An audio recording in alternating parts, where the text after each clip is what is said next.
afternoon, everybody. I'm Maggie Horne, and like you just said, I teach AP Biology, and I also teach zoology.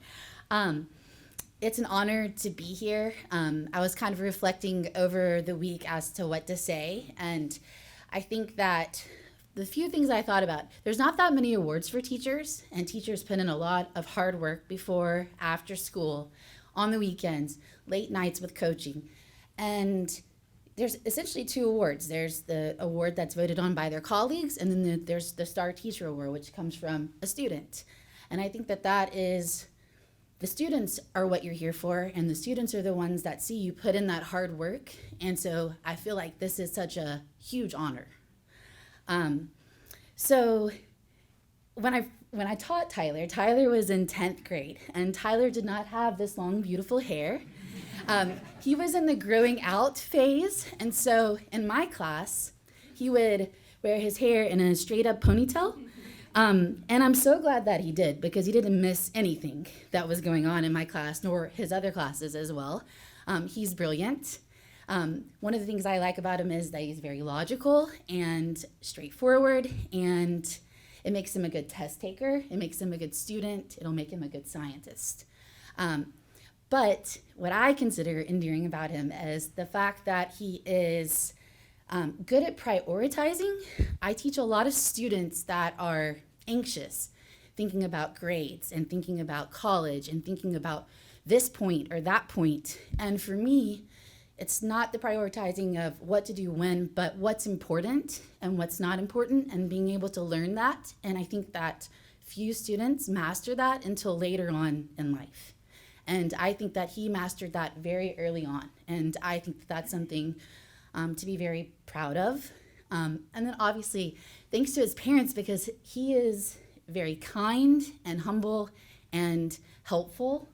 And he wouldn't hesitate to help someone in class that's not understanding it. And I think that starts a lot of times at home. And it continues and shows as they get into high school, as they interact with their other classmates. And so thank you for raising a great child. And lastly, to Tyler, and we were talking about this at the table, it's not a straight path to figure out who you are. We're going to the same school, both of us. I graduated from UGA, and I started off as a history major, and I changed my major because I didn't want to teach. And yeah, and then I changed to science, and I found a passion for science, but it wasn't until after spending years abroad that I actually realized that I love teaching, and that's what I was called to do.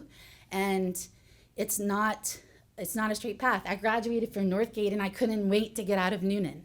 And now I live across the street, 6 houses down from my parents.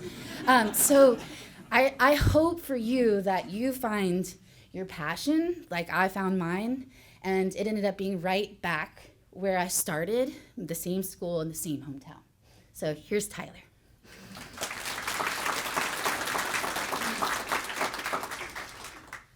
Hello. Firstly, I would like to thank the Noonan Rotary Club for serving us lunch. I was pretty hungry. It was good. Lastly, I'd like to thank my parents. Not to say that I'm not excited to be here, but I can say with 100% certainty that they are more excited to be here than I am. Anyways, a bit about Miss Horne. She's the greatest teacher ever, probably, maybe. But a bit about her is that she kind of does everything. And what I mean by that is if she was a high school student right now, she'd be that one kid who had like all the extracurriculars and like the craziest like Common App activity section. But when she was teaching, because she did everything, you could kind of tell that she was stressed out sometimes. But through all of that, I could tell that she really enjoyed everything that she did, no matter how stressed it made her. But a bit about me, as she said, I'm going to UGA, and I'm going to go in for animal science. And after that, I might go to their vet school, but I'm not sure if I want to do that yet. I just don't want to get like stuck in like a clinic where people like bring me their cats because they think they caught a cold or something. Yeah, but thank you for having me. That's all I got. Hello, my name is Margaret. I'm a senior in 10th grade. I'm going to be teaching animal science.